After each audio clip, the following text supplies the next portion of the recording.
Hello, everybody. Many thanks for joining this webinar today.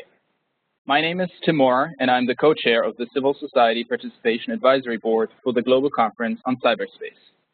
It's a great pleasure to be here with you today and to be here with Vladimir Radunović, who I will introduce in a minute.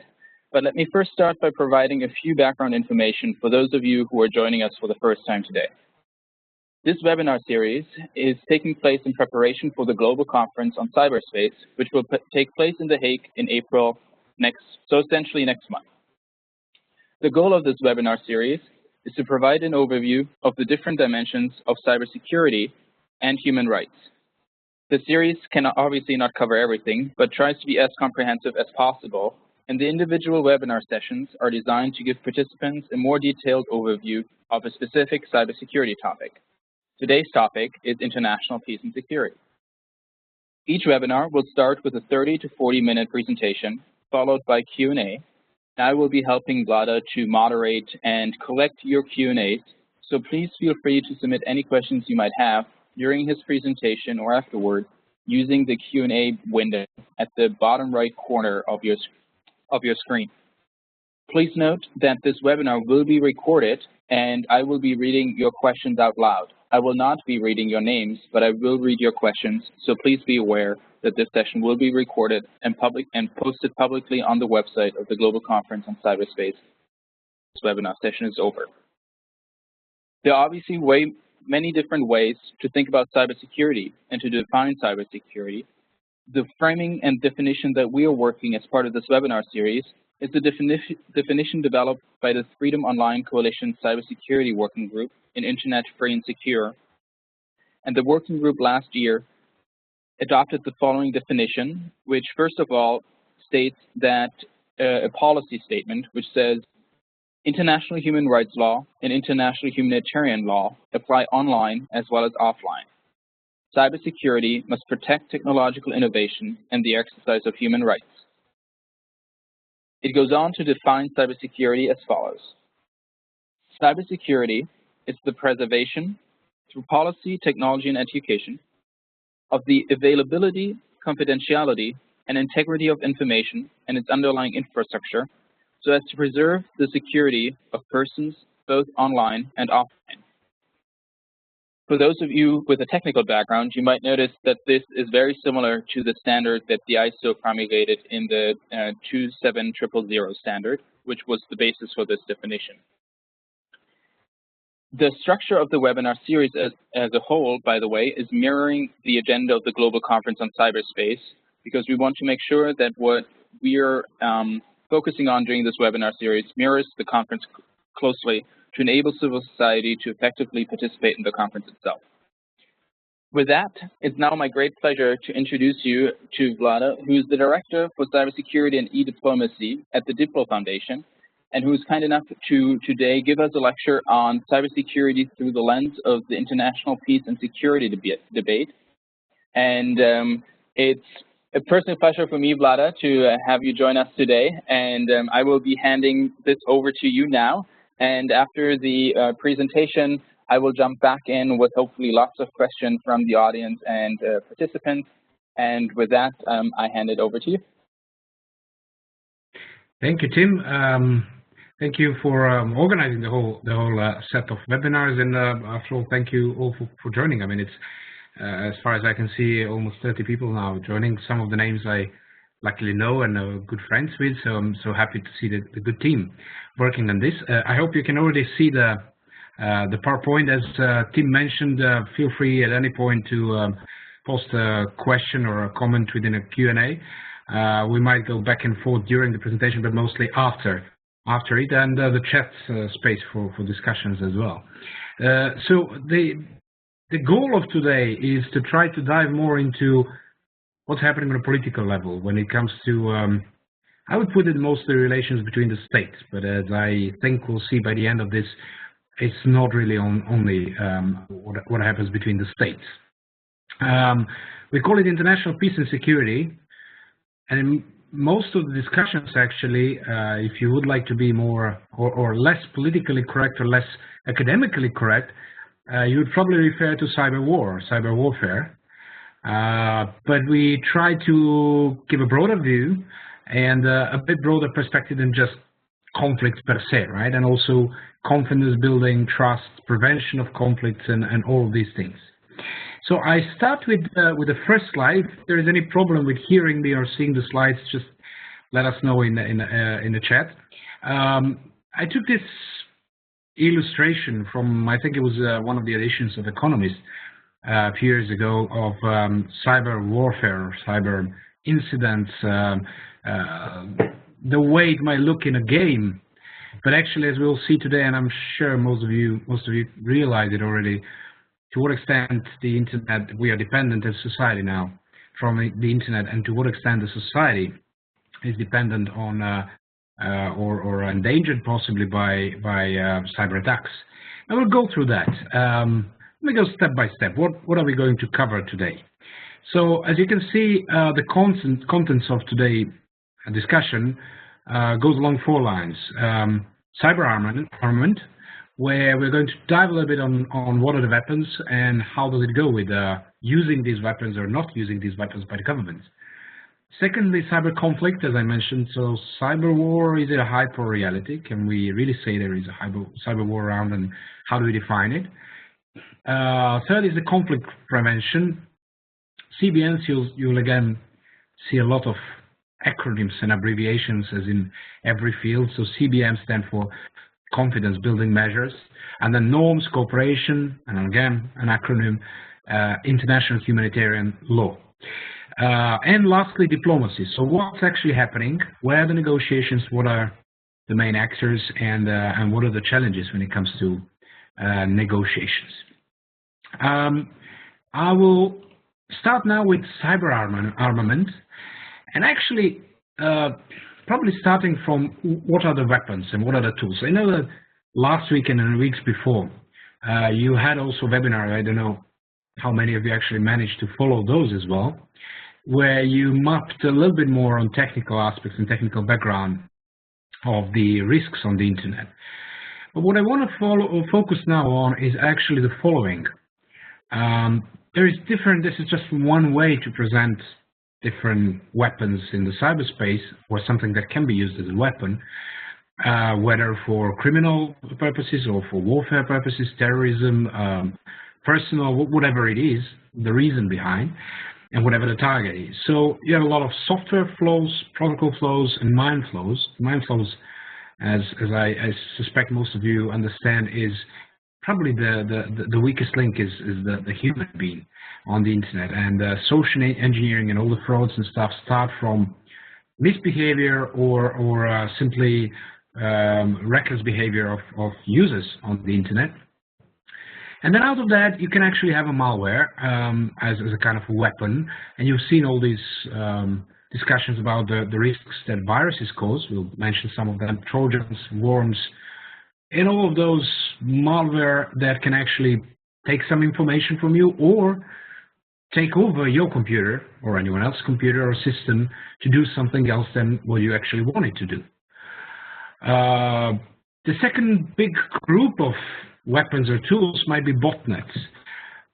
Those are the hijacked computers. Those are the computers that actually behave like you think that your computer is doing whatever you want it to do, but it actually in background, the botnet does something completely different and probably attacks other computers or distributes spam or distributes further the malware and infects other computers, does some frauds, or does the DDoS, the distributed denial of service, which is attacking the systems and putting them down.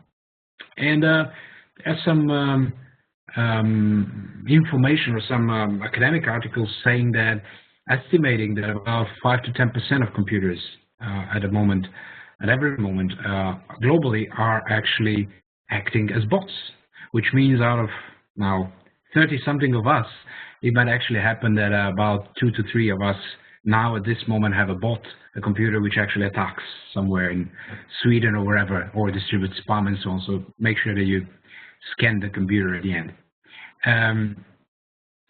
Okay, so that's when it comes to the risks of the weapons, and then of course social engineering, which is tricking all of us by human behavior, by psychology, to give out some personal information, passwords, whatever.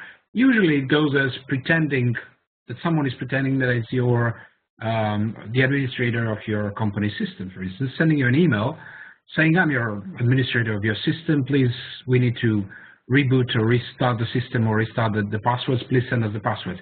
It goes much more sophisticated than that.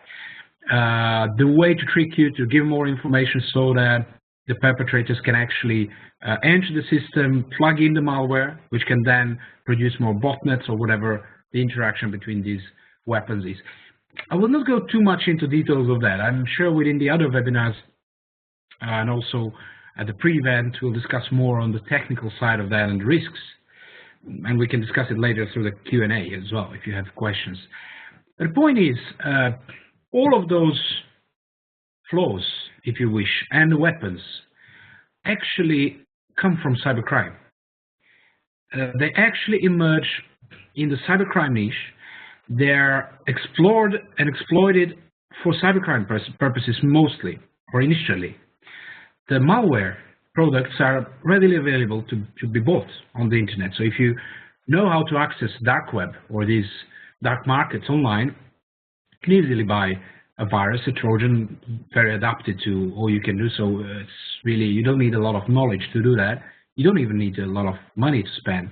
You can rent a botnet, you can rent a DDoS attack, you can actually put someone's server down for less than $100, which is a couple of clicks away. You don't even have to have a lot of knowledge. I mean, don't do that, but you can actually do that. Social engineering is also used for a lot of phishing, scams, banking frauds and stuff. So all of those, to a large extent, all of those weapons actually emerge from cyberspace, from cybercrime milieu. And I'll get back to that and underline why I mentioned that. Let's move on. Specific feature of the cyber weapons, if we wish, is the asymmetry, or the cyberspace as well, is the asymmetry.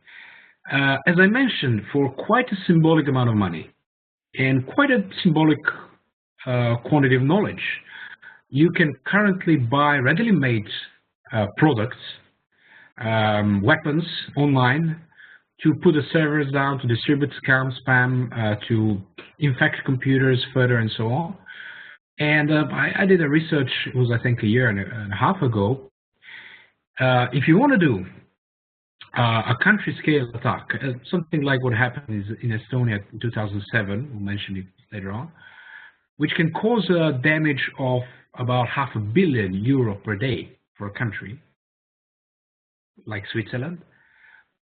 What you need is a solid botnet that you can build for less than €10,000.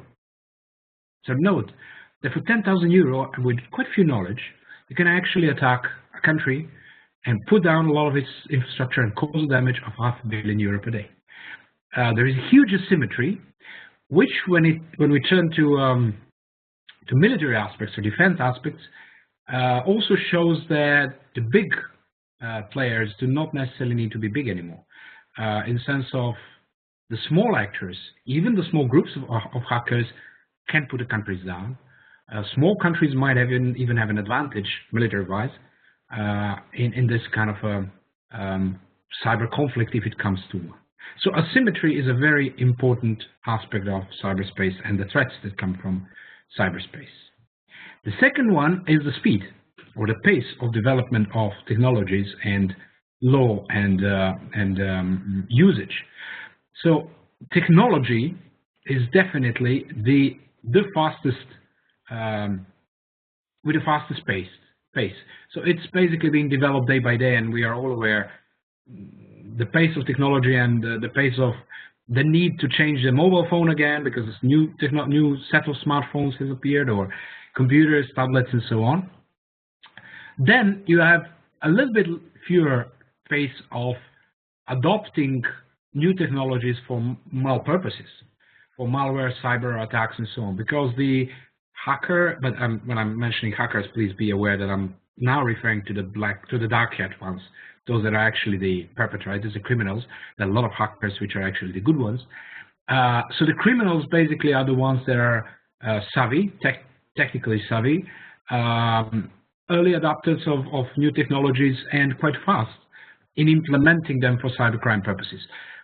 Policies and laws that should be protecting us in a conventional environment that we are used to, coming from the governments and the governmental systems, are the slowest one, and they're very, very slow. So the speed and the pace of implementation, adoption of technology and law and mechanisms to defend cyberspace and society is much different. Now we are turning to a couple of cases, and I'm sure that some of those are very familiar to all of you.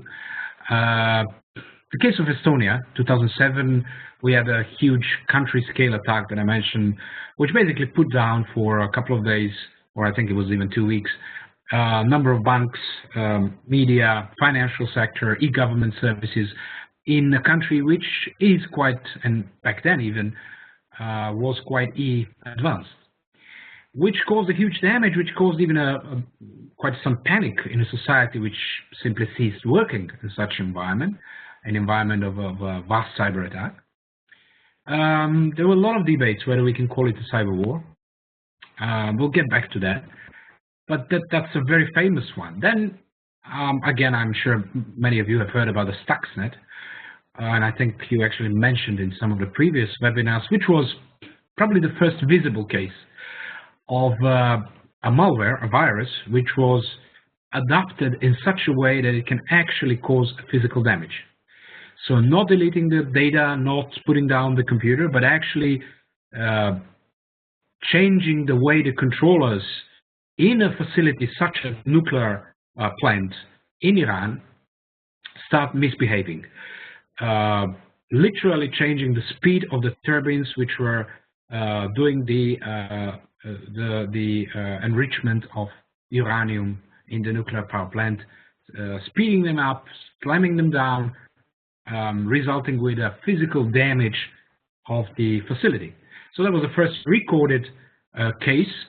Israel was, at the end, quite open to admit that its secret services were behind the malware. There are a lot of speculations and academic researches that US must have been also behind it, but there were no confirmation of that. But anyhow, that was a big recorded use of a cyber weapon such as malware in political purposes, for political purposes. Then we had a PRISM case and well, basically the whole surveillance thing from US. I don't think I need to mention it much more, but it is again misusing the technology for governmental purposes. Then we have Operation Aurora, which reflects the cyber espionage program allegedly coming from the Chinese army, or a specific unit within the Chinese army, which used a lot of social engineering plus malware approaches to getting into the systems of big corporations in US and the government services, acquiring a lot of information. Well, basically, we can call it a corporate espionage, but it might have been even more. It might have been an espionage in a traditional way. And then, of course, the case of a Sony Pictures attack because of the movie mocking the North Korea system, where there have been a lot of disputes whether North Korea could have been or was actually behind the attack on Sony. But what is interesting and important is that the reaction of the US was actually introducing another set of sanctions over North Korea because of the accusations of the cyber attack on Sony. So that is effectively a political response by a US government targeting the other government because of what happens in cyberspace, regardless of whether it was really North Korea behind it or not. There were many other cases, but those are just some of the cases that were quite visible when it comes to a use of weapons or cyber weapons for political and even military purposes. Well, that's something to dispute, but we can discuss it later. While I take a little bit of a breath, I remind you that at any point you can put questions and answers, and I encourage you questions and answers, questions and comments into a Q&A window. So please do that, and then we'll reflect on some immediately and some later on. So moving on to some cases, particular cases of militarization. If we go back to these cases, we can't really say, or we can't really, in most of the cases, we can't really firmly link these attacks to any particular government. Maybe in case of PRISM, we can of course say that the US was behind it. In most other cases, we don't have proofs that the governments were behind. But what we do have a lot of proofs in a lot of articles in the media is the increased militarization or building cyber capabilities of the army within a lot of countries, starting from US, which has in the recent years quadruplied capacities within the Cyber Command in Pentagon. The UK Cyber Defense Operation Group and the Ministry of Defense have been very active. Federal Security Services within Russia, Chinese Cyber Warfare Unit in the People Liberation Army. Iran has a High Council for Cyberspace, Cyber Defense Command. Even the EU has within the cybersecurity strategy a clear reference to building up the capacities of defense capacities of European Union.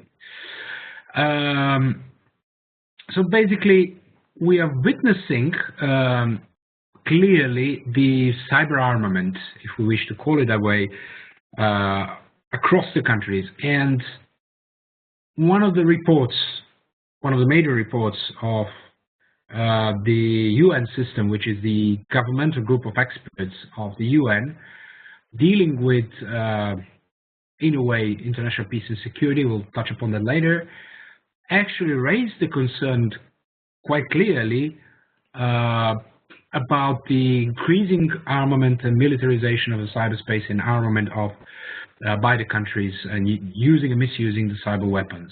So that's something we should be aware of.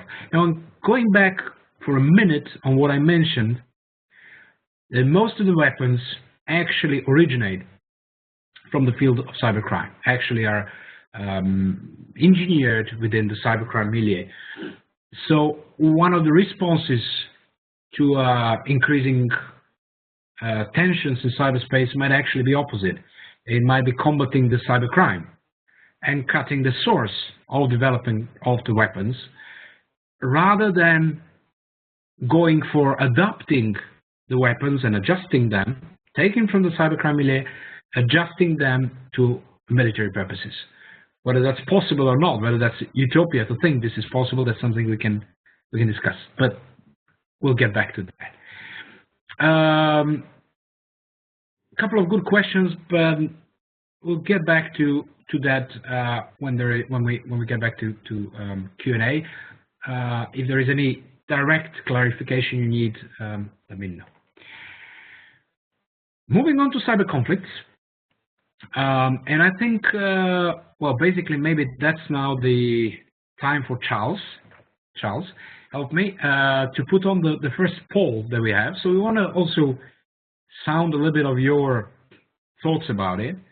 And while we are going on through that, Charles or Aditi will put the poll on. We want to hear, or I want to hear from you in the next couple of minutes.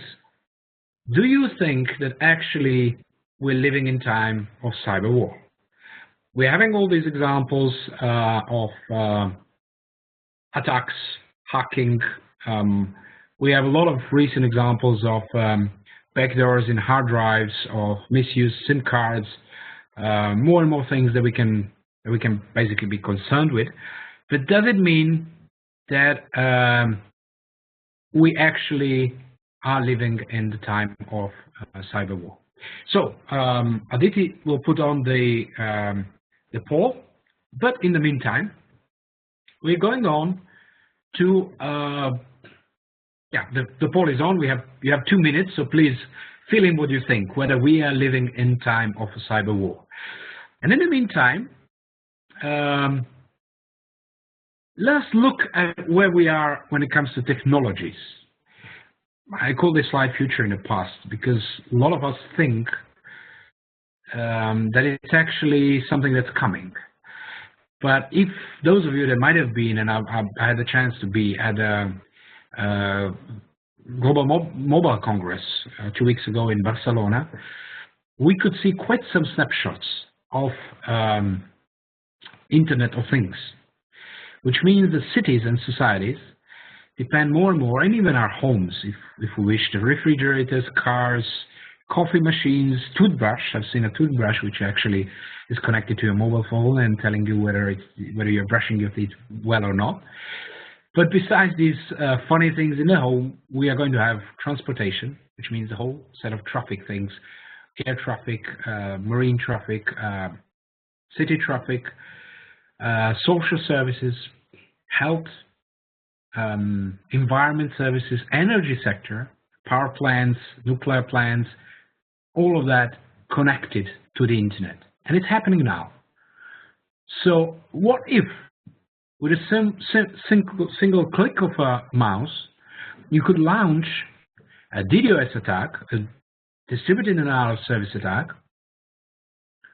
and put a country's transport system down, put a country's nuclear facility down, as what happened with a Stuxnet virus, where a nuclear facility was actually damaged?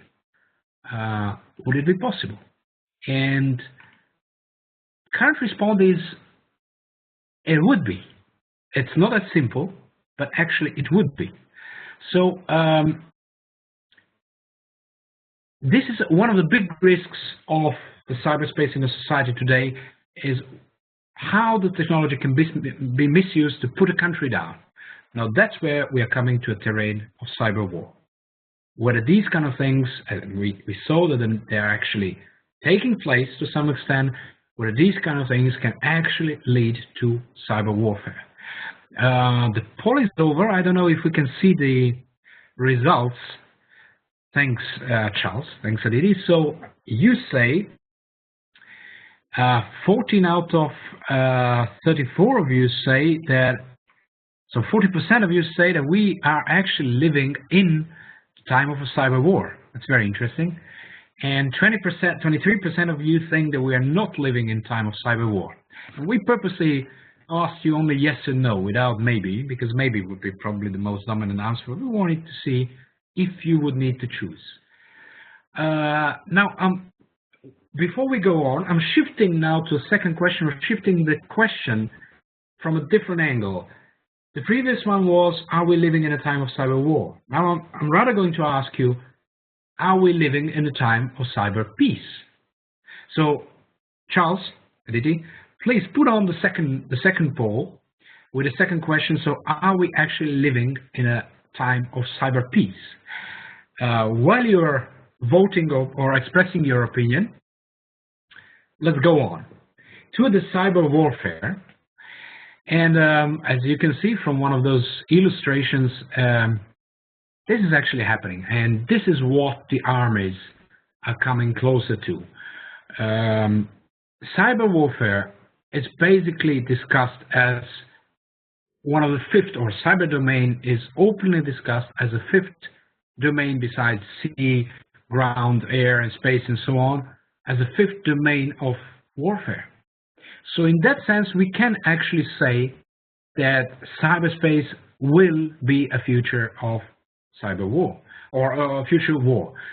But whether we can say that we have seen cyber war or cyber warfare, that's a big question.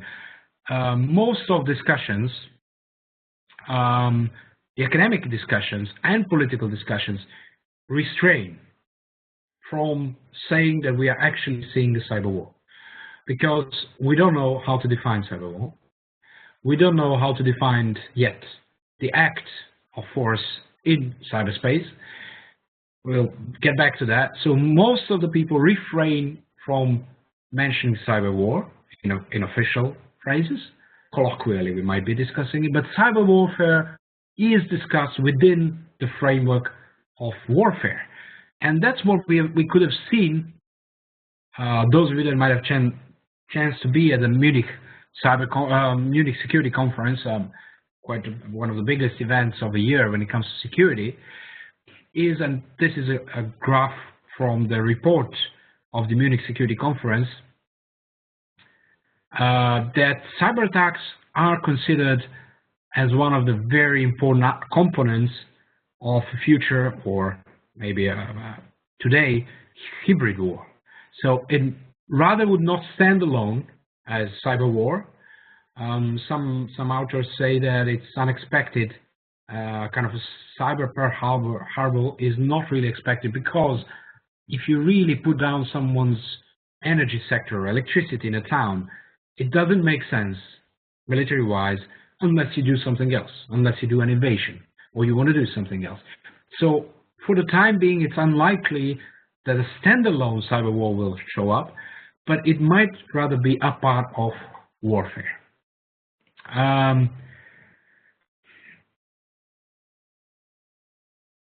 I'm checking quickly on your questions, but most of the questions are not really any of the clarifications on the slide, so I'll get back to all these very good questions after the initial presentation. I don't know, Tim, jump in, yeah. Yeah, if I can briefly jump in. Please. One participant made the suggestion to also comment on the submissions. So I just want to let you know, I think during the Q&A, I will start with just providing some additional comments for participants that we will receive during the Q&A. So for all the participants, if you'd like to comment on how you provided feedback to the polls, just write that in the Q&A, and we will incorporate that into when we start the Q&A session. Thanks. Okay, excellent, excellent. In the meantime, I see that we gave a little bit more time for the poll on are we living in time of cyber peace, which is okay. So as soon as the time is off, Aditi can put on the results, but you still have some more time if you haven't voted on the question to do that. Okay, so the conclusion is cyber war probably is not something we're going to see soon, but cyber warfare or cyber attacks within a broader context of hybrid warfare is something that is seriously being discussed, especially when it comes to attacks on a critical infrastructure such as energy, water supplies, and so on and so forth. And now we're moving to the third part of this, which is conflict prevention, which is actually back to international peace and security. I tried to link most of this presentation with the specific framework of discussions expected to be in Hague during the conference. So I hope those issues that were raised today will be useful for all of you that will be following the Hague conference to be more into the topic and hopefully also more proactive at the conference. So talking about conflict prevention, what is that we can actually see as the next steps? Now let me see the results. Do we have the results of the poll? The poll has ended. Okay, as soon as we have the results of the poll, let us know. In the meantime, here is what at least my wish list of the negotiations when it comes to international peace and security or prevention of conflicts looks like. And the polling says, are we living in time of cyber peace? Now there is definitely fewer of you thinking that we are living in time of cyber peace.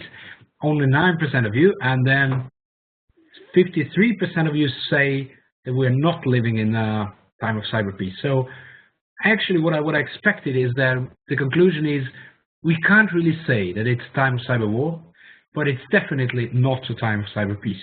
And that's a message we can take out from here, maybe even present at the Hague conference. Okay, excellent. Thank you for your comments. Back to the wish list. So the wish list of negotiations when it comes to international peace and security, and encourage you, I left an open place at the end of this list for all of you to suggest, think about and suggest, especially during the conference, is the following. Legal framework and cooperation against cybercrime. Cybercrime is the key word here. I mentioned that a lot of weapons actually originate from cybercrime.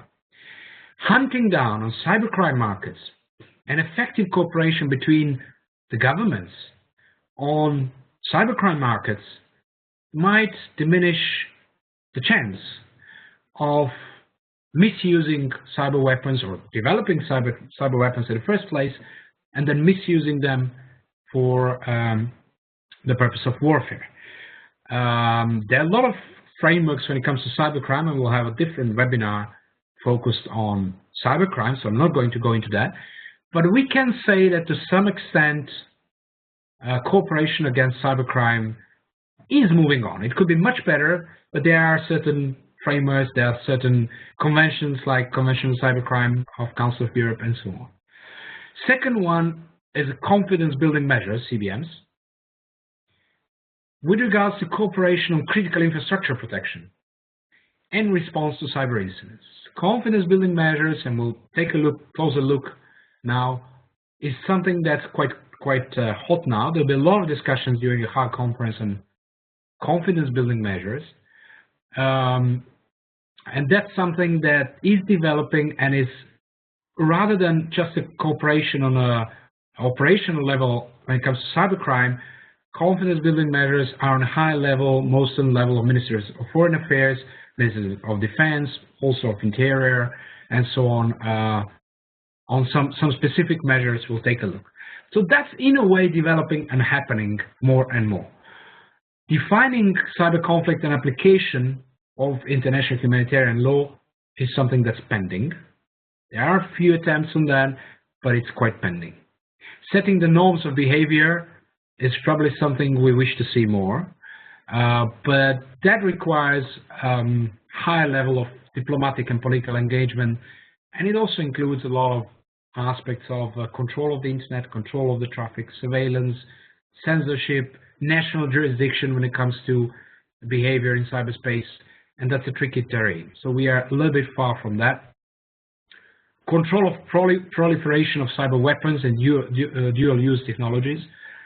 We're seeing some slight attempts to extend the Wassenaar agreement and some other attempts, but this is still far from actual development. And then cyber-disarmament is probably something we all wish to see, but that's really looks like a step beyond this. Please add your wishes to this wish list. Short snapshot to CBMs, to confidence building measures. This is an example based on what's happening now at this OSCE, the Organization for European Security and Cooperation, which has quite an advanced track on developing the CBMs when it comes to threats coming from the use of ICT. And as a snapshot, as an example, what the CBMs have in itself is sharing the views among the countries, obviously, on emerging threats. So how do the countries politically see different threats from crime, botnets, DDoS attacks, whatever it is. Discussing terminology, and that's a tricky terrain also. What does it mean, a cyber attack, a cyber conflict, cyber warfare, and all these issues. Setting up national legal and operational frameworks at the first. This means the CERT, the Computer Incident Response Team, Emergency Response Team, which is kind of a technical facility, and a network of CERTs which can actually exchange information about the attacks. Then we have cooperation among national bodies to share information about the threats. Then we have a recommendation to consult more on a diplomatic level when it comes to incidents, to avoid misperception, to avoid tensions, to avoid possible conflicts in cyberspace, which might go on beyond cyberspace. To cooperate to protect critical infrastructure, that's quite important. To share measures taken to protect open internet and secure internet, so it goes beyond security into open internet, human rights, to encourage capacity building of diplomats, governments, but also technical community, civil society, critical infrastructure operators, and so on. Some of those that we might add to this list is strengthening the multi-stakeholder approach to cybersecurity and public-private partnerships. So the roles of corporate sector, civil society, academia, think tanks, experts, and so on, enhancing capacities of regional and sub-regional organizations. And please think about what else we can add to this CBM list, because I think that's something that's going to be very useful at the conference itself to raise and come up with. A small snapshot, but I think we can skip it and get back if you're interested more, is the international humanitarian law challenges. So the application of existing international humanitarian law, the Hague and the Geneva Conventions and so on. There is a trend, growing trend among most of the countries now, that the international humanitarian law, existing one, can and should be implemented in the cyberspace as well. But there is also a lot of questions and troubles when it comes to implementation, such as defining what the armed attack means in the cyberspace. What can be the response to a cyber attack? Can it also be a ground attack? Then how do you actually distinguish between the legitimate targets and illegitimate targets in the case of cyber war or cyber warfare or cyber attack? Since we know that computers, even though they're in hospitals, can actually be misused as bots to launch the attack. So how do you distinguish not to attack a hospital and destroy its capacities, but somehow neutralize the computers that might be used within the hospital to launch an attack? The assessment of effects. When a cyber attack is launched, when a DDoS is launched, distributed denial of service, you can actually have a large effect on the global internet, not only on specific targets. It's quite hard to sometimes to lock the target in the cyberspace to be the unique target of cyber attack. Malware, take it as Stuxnet, we've seen it around the world. Attribution, a big problem of cyberspace. How can we attribute an attack to a government? It's really hard to track even to perpetrators because of proxies, of problems of IP address space, tracking the attackers, and let alone connecting the attackers to actual government. There have been a lot of examples from common law, like the International Court of Justice Tribunal of Criminal Acts in former Yugoslavia, linking groups not related to government and their misdeeds to a government act and so on. So there's a lot of legal discussion on these issues. And lastly, I'll spend 2 minutes on that and then we move on to questions and answers, is diplomacy. So where is diplomacy there? A very important aspect is how governments cooperate. And we are seeing a group of governmental experts report on international norms pertaining to the use of ICT. As I mentioned, and we'll try to, someone raised that question, to share the link to report. I'll try to find it and share with you later. It's a very useful report. This group of governmental experts has been, the work has been extended for another period of time. In 2013, there was a very useful report on where are the governments when it comes to armament, and this trend of agreeing that the application of international humanitarian law in cyberspace is also, in a way, accepted to the largest possible extent. The OSCE, I mentioned confidence building measures. NATO has a lot of discussions, mostly within its member states, but also academic analysis and policy analysis of the application of international law in cyberspace. G8, ITU, World Summit on Information Society, Internet Governance Forum, and so on. So a lot of spaces where this is actually discussed. And lastly, multi-stakeholderism. I think it's important to underline that there is a collective responsibility of different stakeholders. And one of the goals of us as well at the conference in Hague should be to clarify what are the roles and responsibilities of business, civil society, governments, and end users, many others within this joint work. There are a lot of challenges when it comes to multi-stakeholder model. Simply the understanding of different actors, of different backgrounds, the understanding of different professional cultures, if you wish. The engineers would always connect the two dots with a straight line. Diplomats among you know that it's not like that in diplomacy. You simply can't connect two dots with a straight line. We have to have this in mind. Perceptions, how civil society sees the government and how government sees the civil society, for example.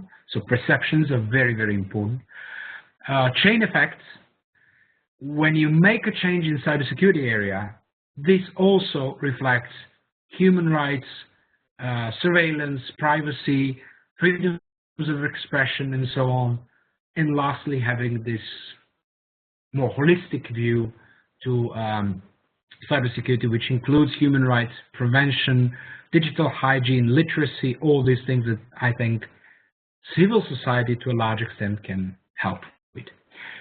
A little bit through time, but we did have a little bit of delay at the beginning, so I'll shut up here, and I will pass on the floor to Tim. Tim has a quick summary of the comments and questions, and I maybe throw a couple of key questions to the floor. Thank you, Vlada. This was really excellent. Many thanks, and there's been a lot of questions submitted actually as you were speaking. So let me, I will throw one at a time at you and give you a chance to respond, and others have also been submitting some other questions, so I will collect those. So let me start with the first question. How would you draw a distinction between cyber espionage, cyber sabotage, cyber vandalism, cyber crime, and cyber war? That is an excellent question for further discussions. There is no clear distinction. That's also a matter of definitions that we mentioned. And I hope that can be something that can be an input from the academic community, specifically maybe even the NGOs and civil society into these discussions.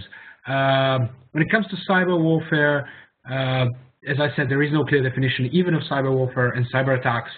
So there is a lot of blue lines between these definitions. I could tell you my view, but it would take some time. I don't want to go into that because it doesn't matter. The point is that there are no clear definitions of that, and there's a lot of space for all of us to work on that. I would try to wrap it up this way. Thank you, Vlada. Next question is, did confidence building measures enhance e-commerce? When we talk about confidence building measures in these political terms, when it comes to international peace and security, most of discussions are actually related to a trust between the governments.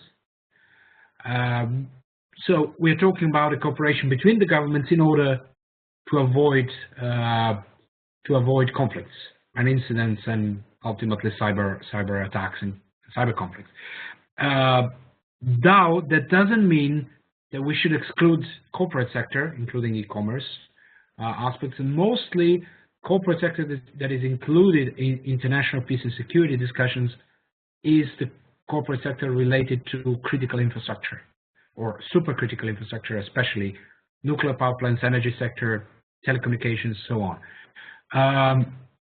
I believe personally that there is a lot of importance of e-commerce aspects and trust in not only e-commerce only, in IT industry as well, and the whole set of services, e-commerce and everything, because the economy is a background of the society as well. But at the moment, this is not high on the agenda when it comes to confidence building measures on a political level, on OSCE, UN, and so on. But I encourage you to bring this, to raise this within the discussions, within a framework of Hague discussions. I think this is really, really relevant as well. Yes. Thank you, Vlada. Another question that was just a follow-up to the definitions was whether there were any papers that we can point people to, and I actually just send you all a link to a website which is http://cyberdefinitions.newamerica.org. which is actually a searchable database with definitions relating to cybersecurity and information security related terms, for any of you who want to delve deeper into this definitional question.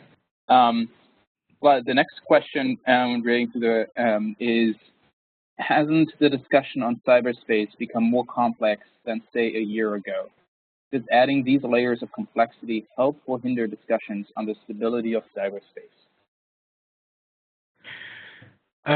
It has definitely become more complex, and take a look just at the cybersecurity. So this series of webinars is just covering cybersecurity, and we are having cybercrime aspects, risks, international peace and security, safety, online safety, a lot of different components, critical infrastructure protection, human rights in cybersecurity, privacy in cybersecurity. So yes, it has become very complex, and even for academics, let alone for the governments, which are supposed to, in a way, shape the decisions of policy-making space. So I think this is a very valid argument. There's been a lot of discussions of how can we explain better to governments and policymakers, decision makers, the need to have multi-stakeholder model when it comes to cybersecurity or cyberspace policies, and what is the role of civil society. I think actually this complexity of multidisciplinary areas and levels of decision making, of policy making, of impact on how internet works is the great advantage. It's what gives the advantage of participation of other stakeholders, including civil society. And I hope we can use this as an argument within hard discussions as well, why civil society needs to be more involved to help decision making and policy shaping. I don't know if I managed to reflect to your question, if that's what you expected or wanted to hear, but I would like to see that at least. If the person who asked the question would like further comment on that, please submit a follow-up question. So with that, let me move on to the next question, which relates to this question of the complexity. And the question is, how can setting norms of behavior in cyberspace be achieved without restricting the internet rights and limiting innovation?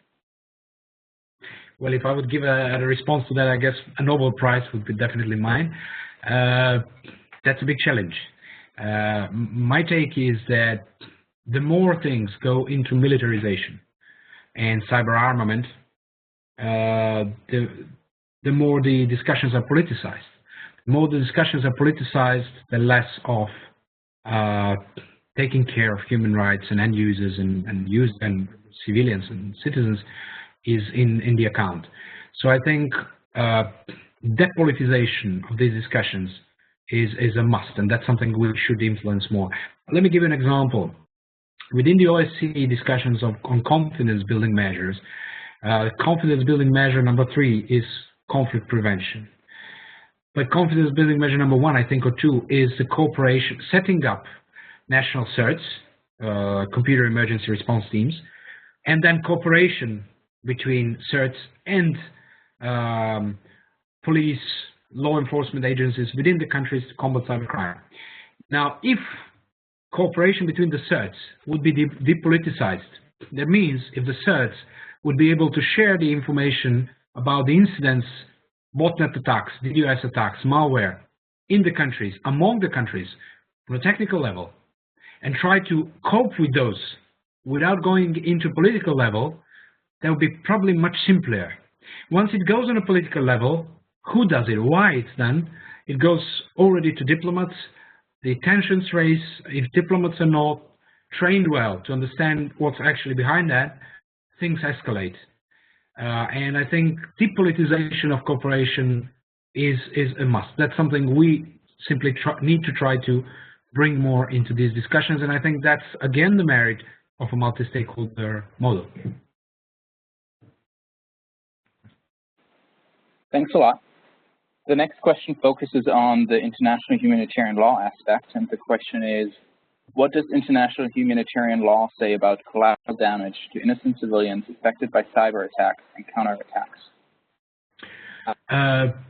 Yeah, thanks for that. I'm not an expert in international humanitarian law, so I can't tell you exactly what what currently stays in the Geneva Convention, Hague Conventions, and so on. But one of the dilemmas that definitely exists when it comes to the definition of cyber attack, if you wish, or armed attack or use of force in the cyberspace is related to the victims, the civilians. In a conventional international humanitarian law, in order to define an armed attack or use of force, you need to have,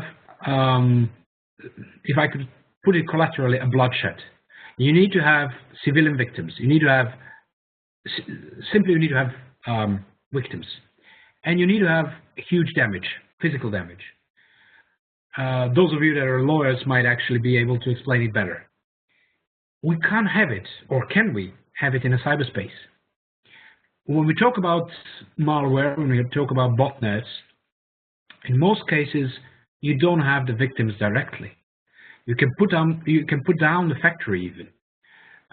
You can put down the servers. You can corrupt the servers with malware. You can get the information. You can put it down even. The servers might be in e-government services, might be even in water supplies if you wish. Directly, that doesn't cause civilian casualties or big damage. Indirectly, the result, without water, without electricity, it might be, it might cause the victims. It might ultimately be understood as an armed attack or use of force, which might ultimately call for a reaction, which is a traditional warfare. So that's a big blue line which we don't know. But more we are seeing the possibility of attacking the SCADA controllers and other controllers in facilities, in factories, in energy supplies, water supplies, we are seeing that the actual damage, like in the case of Stuxnet, can happen. There was recently a cyber attack on a steel factory in Germany, which caused huge damage, physical damage, in the facility. Now, whether that applies, whether that is enough to say we have an armed attack by using cyber tools, and that can cause a physical attack, traditional warfare, that's a big dilemma. And that's where political and, if you wish, military discussions are now. And those of you that are lawyers should definitely get more involved into that, try to clarify these blue lines. This is also something very relevant to confidence building measures, because once the understanding, a common understanding of states is raised to that level that they have similar definitions, or at least they know what the others mean when they talk about this, is a very important part in confidence building measures as well. So we still have about half a dozen questions. So I would suggest that we extend the webinar by another 10 minutes, just for those of you who do have time to stay online. And I will continue to ask questions. I, at this point, would suggest that we cut it off here, so we will not take any further questions since we still have 6 to go through. If you do have further questions for Vlada, please feel free to email him after if you have to leave right now, and we will send the email address to the chat. Charles will do that. But we will continue for another 10 minutes. And the next question that I have is focusing again on CBMs. Before we get to that, I just wanted to point out, for all of those of you who are particularly interested in the question of international humanitarian law and how it applies, I would encourage you to look into the Talon manual that was adopted and some of the literature that has been published on that since. That goes very much into detail, different questions relating to the provisions of international humanitarian law, and explores how that applies to cyberspace. So with that, let me turn to the next question for you, Vlada, and it focuses on, according to the discussions of CBM, CBM is a narrow measure because it's between countries. But can each country has its own confidence building measure to give trust? So I think this question relates to the question of to what degree CBMs are only among states, and to what degree CBMs can also include their stakeholders. Short question before you move to that. When you mentioned international humanitarian law, we might actually put the links of all of that, I guess we can coordinate later, to the GCCS website. But please feel free to contact us. We can share some of the researches and the interesting documents about that with all of you. Back to confidence building measures. What I wanted to outline here is that when you go to the agenda of the GCCS and you read the description mentioning confidence building measures, those refer to government relations. So most of the discussions on a political level talking about confidence building measures actually refer to the relation between the governments. But and I agree with your comments, whatever we call them, that confidence building measures should also be put down on a national level, which means between different stakeholders, even between different ministries, if you wish. In a lot of countries, there is no cooperation even between line ministries for telecommunication, Ministry of Foreign Affairs, Ministry of Interior, Ministry of Defense, Secret Services.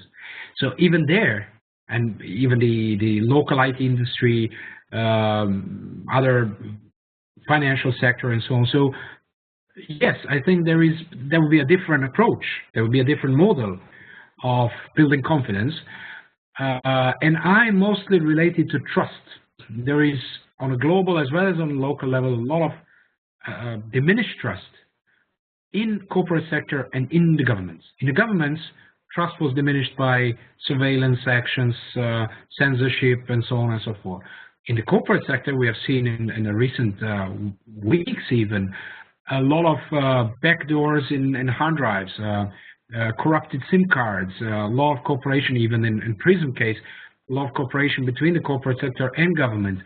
This is where it needs to be, where confidence needs to be built besides the political level. That's the trust in industry and the trust in the government on a national level, on a regional level, and a global level. It's a little bit different framework, if you wish, but I think it's equally important, yes. Great, thank you. The next question, to stay with the CBM theme, I organized them slightly by themes, is given the recent intergovernmental allegations of spying, cooperation between states as a confidence building measure seems problematic. Is this realistic? Tim, I think I lost you at some point. Can you repeat the question? Sure, sorry about that. The question is, given the recent intergovernmental allegations of spying, cooperation between states as a confidence building measure seems problematic. Is this realistic? It is realistic.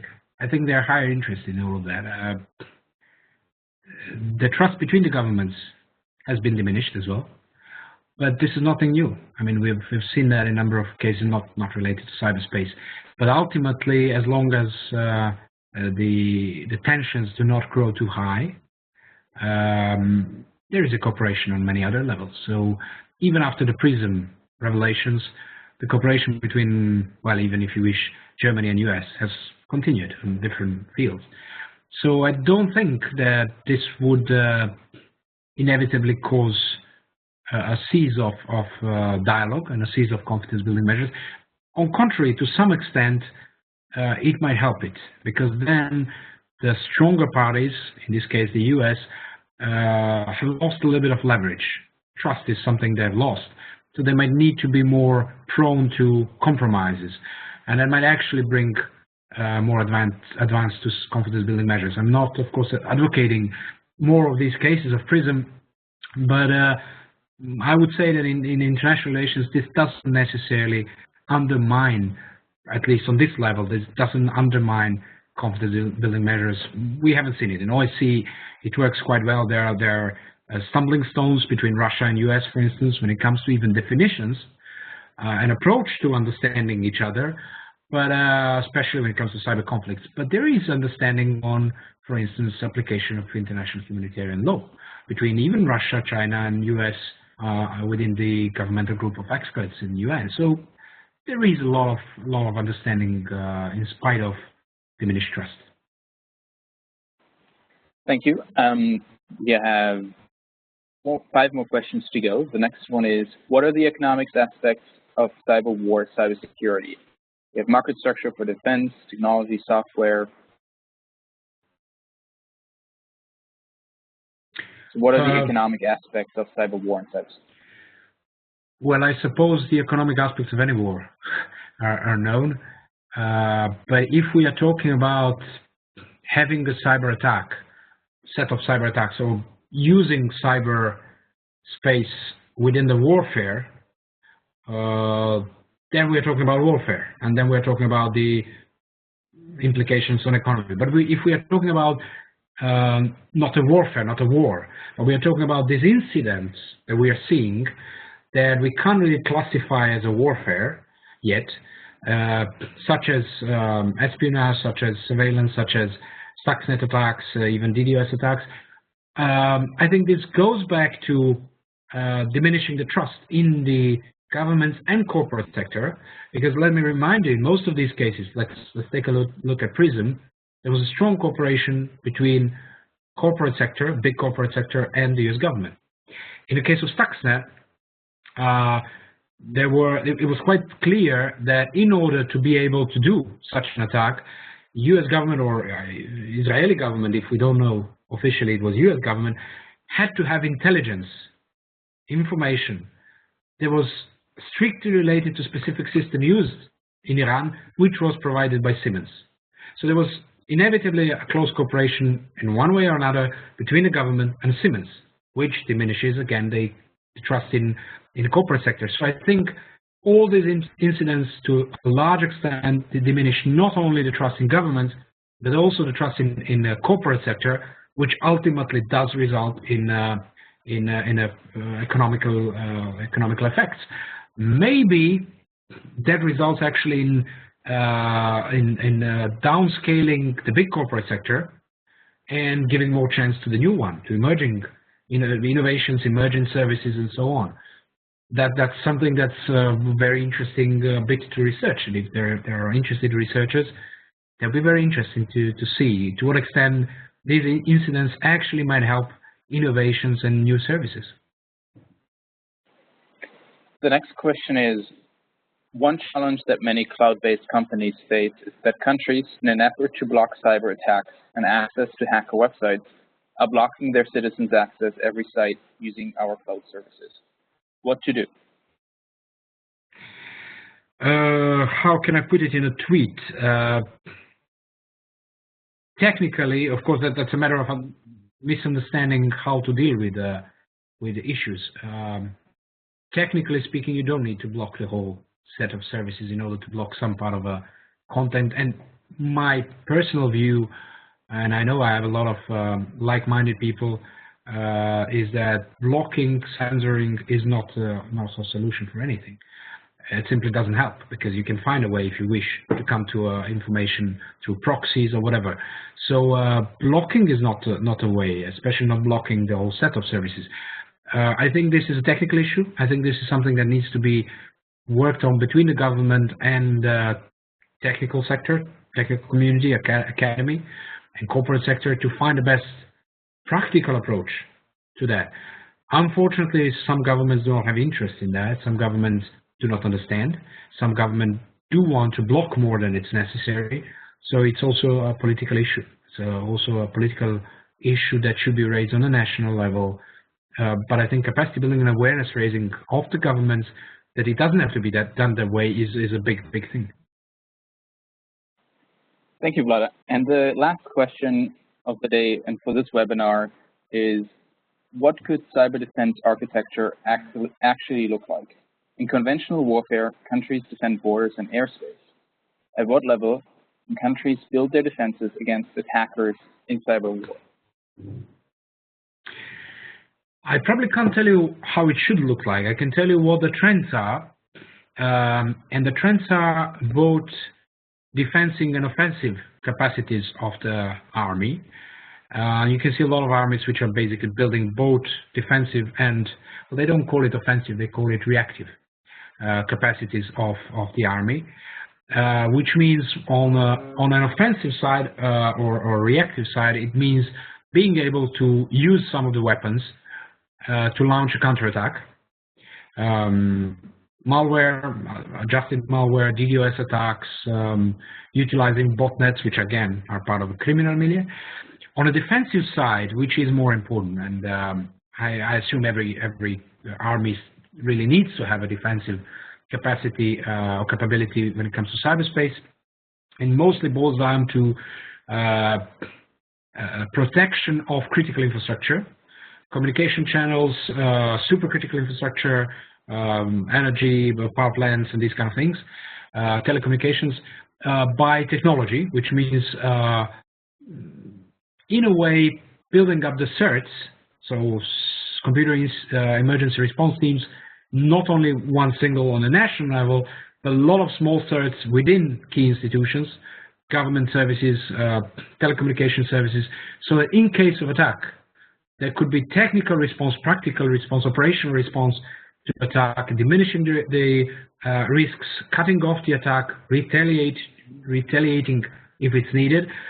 But then beyond that, it needs to be a cooperation between the countries within the conflict building measures, so that if it is a politically launched attack, that it shouldn't explode. It shouldn't, the tension shouldn't rise, but it should be discussed and put down. So that's, I hope I managed to answer a little bit, but I think the army and the military sector is increasingly dealing with what kind of defensive and reaction capabilities should be raised in cyberspace. Thank you, Vlada. This was really excellent. Many thanks for giving this webinar. I encourage all of you who joined us today to also check out the work that Vlada is doing with the DiploFoundation, and you can check it out at www.diplomacy.edu. And with that, the webinar today, looking at cybersecurity through the lens of international peace and security, is coming to an end. I hope you all enjoyed it. If you have further questions, please feel free to email Vlada or myself. And the next seminar will focus on cybercrime and will be taking place on Friday, March 27th, so a week from now. And the next webinar leader is Tatiana Trepina, who's from the Max Planck Institute for Foreign and International Criminal Law. So that will definitely be another very interesting session. And for those of you who joined us for the first time today, or who might have missed any of the other 3 webinars that have already taken place, please feel free to go to the website of the Global Conference on Cyberspace, which has a web page dedicated to civil society and this webinar series, with some background reading and the recordings of the previous webinars.